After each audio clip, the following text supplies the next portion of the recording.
Hello दोस्तों, स्वागत है फिर से हमारे यूट्यूब चैनल में एक नई सच्ची कहानी के साथ, एक नई सच्ची घटना के साथ। दोस्तों, आज की जो कहानी है वो बहुत ही ज़्यादा अच्छी है, इंटरेस्टिंग है। आप इससे ज़रूर कुछ ना कुछ सीखें। पति पत्नी दोनों अपने अपने परिजनों को लेके जज साहब के सामने पेश होते हैं। जब देखते हैं तो उसके पति से पूछते हैं कि क्या तुम तलाक चाहते हो, डिवोर्स चाहते हो। तो जो उसका पति होता है तो बोलता है जी हाँ जज साहब, मैं डिवोर्स चाहता हूँ। लेकिन जब वही बात लड़की से पूछी जाती है तो लड़की भी यही कहती है कि मुझे डिवोर्स तो चाहिए, लेकिन उससे पहले मैं अपने पति के साथ एक रात बिताना चाहती हूँ। दोस्तों, ये जब जज साहब सुनते हैं तो उन्हें बहुत ज़्यादा गुस्सा आ जाता है और वो कहते हैं कि 4 साल से तुम्हारा डिवोर्स केस की फाइल अभी कोर्ट में चल रही है, तब से तुम नहीं रात बिता पाई थी, तब से तुम कोई डिसीजन नहीं ले पा रही थी। दोस्तों, इसके बाद वो जज साहब के सामने रिक्वेस्ट कर दी। इसके बाद वो जज साहब भी इंसान थे, वो भी समझ जाते कि क्या पता शायद एक रात बिताने से इनकी ज़िंदगी में फिर से रौनक आ जाए, फिर से ये दोनों एक हो जाएं। यही सोचकर जज साहब उन्हें परमिशन दे देते हैं और एक रात बिताने की इजाज़त दे देते हैं। दोस्तों, कहानी बहुत ही अच्छी इंटरेस्टिंग है। कहानी में आगे बढ़ने से पहले आप लोगों से एक रिक्वेस्ट है कि जो भी अभी हमारे चैनल पे नया है तो प्लीज़ हमारे चैनल को सब्सक्राइब कर दीजिए, बेल आइकन को प्रेस करके वीडियो को एक लाइक ज़रूर कर देना, क्योंकि आपका एक लाइक और एक सब्सक्राइब ही हमें बहुत ज़्यादा मोटिवेट करता है। दोस्तों, इसके बाद जज साहब जब उन्हें परमिशन दे देते हैं तो पत्नी जो थी वो बहुत ज़्यादा खुश हो जाती है। तभी जो लड़की के घर वाले होते हैं वो जज साहब के सामने उस लड़की को बोलने लगते हैं। लेकिन तभी जज साहब कहते हैं कि जब 4 साल से तुम्हारे साथ में लड़की रह रही थी तो तुम उसे क्यों नहीं समझा पाए, क्यों नहीं उसे सही रास्ता दिखा पाए। आज जब वो अपने पति के साथ एक रात बिताना चाहती है तो उससे पूरा हक है, तुम इस कुछ भी नहीं कर सकते। उसका हक है उसके साथ रात बिताने का, क्योंकि अभी भी वो कानूनी तौर पे अभी भी वो पति पत्नी हैं। दोस्तों, इसके बाद वो लड़की जब उसने पति से बोलती है, कहती है ना तो हम आपके घर जाएंगे ना ही आप हमारे घर आएंगे, हम लोग एक होटल में रूम लेंगे, वहीं पर एक रात बिताएंगे। दोस्तों, जब वो लड़का मना करता था, कहता है मेरा बिल्कुल भी मन नहीं है तुमसे बात करने का, या मुझे कोई भी शौक़ नहीं है तुम्हारे साथ एक रात बिताने का। दोस्तों, इसके बाद वो पत्नी उसे याद दिलाती है कि तुम्हें शायद भूल रहे हो, ये जज साहब का ऑर्डर है और ये तुम्हें मानना ही पड़ेगा। दोस्तों, इसके बाद जब वो लड़का बहुत ज़्यादा मजबूर हो जाता है, इसके बाद वो एक लड़की उसी होटल में खुद से रूम लेती है और फिर उसे कॉल करती है कि वगैरह वगैरह ये होटल है और तुम्हें यहाँ पे आना है, इस रूम में आना है। दोस्तों, जब वो उसका पति उस रूम में जाता है तो देखता है उसकी पत्नी लाल साड़ी में पूरा सजी धजी एकदम दुल्हन की तरह बैठी हुई थी। लेकिन दोस्तों, जब वो अपनी पत्नी को देखता है तब भी उसका कोई कुछ भी फर्क नहीं पड़ता है, वो ज्यों का त्यों ही रहता है। दोस्तों, अगर उसकी जगह पे कोई और होता तो शायद ज़रूर सोचता कि क्या है, संबंध बनाने में क्या जा रहा है। लेकिन वो जो पति था उस पर कोई फ़र्क नहीं पड़ता है और वो जाके एक बेड पे साइड से बैठ जाता है, उसे यहाँ तक कि उसे टच भी नहीं करता है।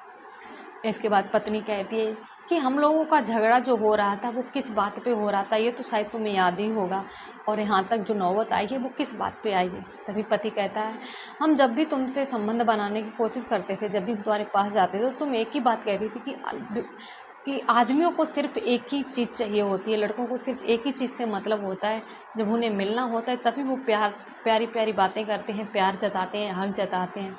जब उनका मतलब निकल जाता है तो फिर से वो उसी रूप में आ जाते हैं। दोस्तों, जब भी वो उसके पास जाता था संबंध बनाने के लिए तो जो उसकी पत्नी थी वो यही ताने मारकर उससे दूर हो जाती थी। यही नौबत आ गई थी, इसी कारण इन दोनों का डिवोर्स हो रहा था। दोस्तों, इसके बाद पत्नी कहती कि आज हम तुम्हें पूरी फुल आज़ादी देते हैं, तुम्हें जो करना है कर सकते हो, तुम्हें रात बिताने तुम आज अपनी हर मर्जी कर सकते हो। दोस्तों, इसके बाद उसका पति कहता है कि मुझे कुछ भी नहीं करना है, मुझे तो तुम्हें छूने का भी मन नहीं कर रहा है। तुम्हें याद नहीं है हमारा झगड़ा तो इसी बात पे होता था, तो फिर तलाक भी इसी बात पे हो रहा है, तो फिर आज हम तुम्हें क्यों छुएं, क्यों तुम्हारे साथ संबंध बनाएं। दोस्तों, लड़की बहुत कोशिश करती है, रोमांटिक होती है, अजीब अजीब हरकतें करती है, लेकिन फिर भी लड़के को कोई फ़र्क नहीं पड़ता है। दोनों ही बातचीत करके आधी रात तो बीत ही जाती है, लेकिन जो आधी रात बचती है वो दूर दूर बेड के स्पेस में वो लेट जाती हैं। इसके बाद वो सारे बीते हुए पल याद करते हैं और याद करके पत्नी बहुत ज़्यादा परेशान होती है, लेकिन पत्नी कभी अपना फेस पे ये चीज़ जाहिर नहीं होने देता है।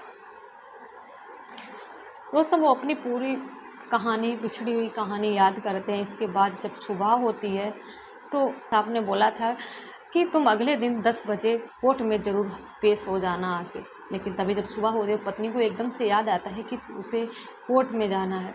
इसके बाद जब वो रात बिताने के बाद उठती है, दोनों ही पति पत्नी कोर्ट में जाते हैं और इसके बाद फिर से जब उसे जज साहब पूछते हैं लड़के से, लड़के का तो एक ही जवाब था कि उसे तो तलाक चाहिए ही चाहिए है। लेकिन जब जज साहब समझते हैं अब इससे क्या पूछना, इसका भी तो ऑप्शन यही होगा, लेकिन फिर भी जज साहब पूछते हैं कि तुम क्या चाहती हो। तभी जो उसकी पत्नी होती है वो कहती है, जज साहब पति मेरे मुझे अपने साथ रखें या ना रखें, मुझे प्यार करें या ना करें, मुझे अपनाएं या ना अपनाएं, लेकिन मैं अपने पति से डिवोर्स नहीं लूँगी।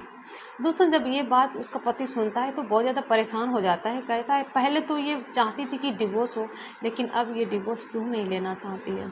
दोस्तों यह चीज़ पत्नी बहुत ज़्यादा भावुक होकर रोने लगती है वहाँ पर और कहती है कि मुझसे बहुत सारी ऐसी गलतियाँ हुई हैं जिसका सुधार हम अब अकेले रहकर ही करेंगे। दोस्तों इसके बाद जज साहब बहुत समझाते हैं और उस लड़के को भी बहुत ज़्यादा समझाया जाता है, लेकिन लड़का अपनी बात से अटल था। वो उससे संबंध बनाने के लिए, उसे अपनाने के लिए तैयारी नहीं हो रहा था। इसके बाद जो पत्नी थी वो पूरी अदालत में सबके सामने उससे माफ़ी मांगती है और एक बार फिर से उसके साथ रहने की भीख मांगती है, लेकिन जो उसका पति था वो बहुत ही ज़्यादा कठोर हो चुका था। अब वो उसके वहाँ पैरों पे गिर जाती है और कहती है प्लीज़ मुझे एक बार अपना लो, इस बार मैं एक कुछ भी गलती नहीं करूँगी।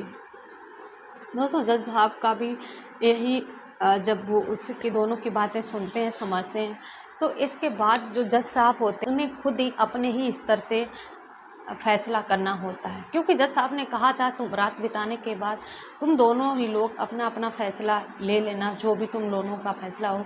अगर ऐसा नहीं हुआ तो फिर मजबूरन में मुझे खुद अपने आप से फ़ैसला लेना पड़ेगा। दोस्तों इसके बाद उनकी कहानी इतनी ज़्यादा उलझ चुकी थी कि वो कोई भी फ़ैसला ले ही नहीं पा रहे थे। इसके बाद जज साहब ने खुद अपने स्तर से फ़ैसला लिया। जब उनकी दोनों की कहानी सुनी, समझी कि किस बात पे उनका डिवोर्स हो रहा था और किस बात पे अब डिवोर्स नहीं करना चाहते हैं। दोस्तों जज साहब समझ गए थे कि लड़की अपना घर बचाना चाहती है, अपना घर बसाना चाहती है फिर से, लेकिन लड़का एक ही जिद पे अड़ा हुआ था। इसके बाद जज साहब अपना आदेश सुनाते हैं, ऑर्डर देते हैं, कहते हैं ये कोर्ट का आदेश है कि तुम्हें अपनी पत्नी को अपने साथ ही रखना पड़ेगा, वो भी अपने ससुराल में, और उसे किसी भी प्रकार की कोई भी दिक्कत नहीं होनी चाहिए। यहाँ तक कि जो पति पत्नी का दर्जा होता है वो भी तुम्हें देना होगा। तुम अपने मन से नहीं, लेकिन एक कोर्ट का आदेश है। अगर पति ने दोबारा से कोई शिकायत की या उसकी जो भी इच्छा है, जो भी पूरी करने में कुछ भी कमी रही, तो तुम्हें कड़ी से कड़ी सज़ा मिलेगी और यहाँ तक शायद तुम्हें जेल भी हो सकती। दोस्तों इसके बाद वह जज जो होते हैं वो उन दोनों को उस कोर्ट से ही उन दोनों को उसके मतलब लड़की के ससुराल भेजते हैं और यहाँ तक कि उसके सास ससुर से भी कहते हैं, उन्हें भी बोलते हैं कि तुम अपनी बहू को अपने बहू के तरीके से रखोगी, उसे बिल्कुल भी परेशान नहीं करोगी और तुम्हें अब उसे अपनाना ही पड़ेगा। दोस्तों इसके बाद अब सास ससुर भी समझ चुके थे कि अब तो कोर्ट से जब आदेश हो चुका है तो अब तो वो कहीं के भी नहीं रहे, अब तो उन्हें अपनाना ही पड़ेगा।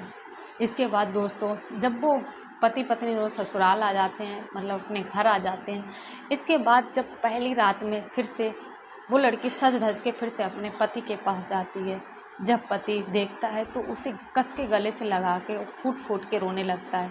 इसके बाद कहता है मैं सच में बहुत परेशान किया हूँ, अगर आज हमारा तलाक हो जाता तो हम दोनों बिछड़ जाते, दूर हो जाते, लेकिन तुम्हारी जो समझदारी थी कि आज हम फिर से अपना घर बसा लिए, फिर से हमारा घर अगर बचा है तो वो तुम्हारी वजह से।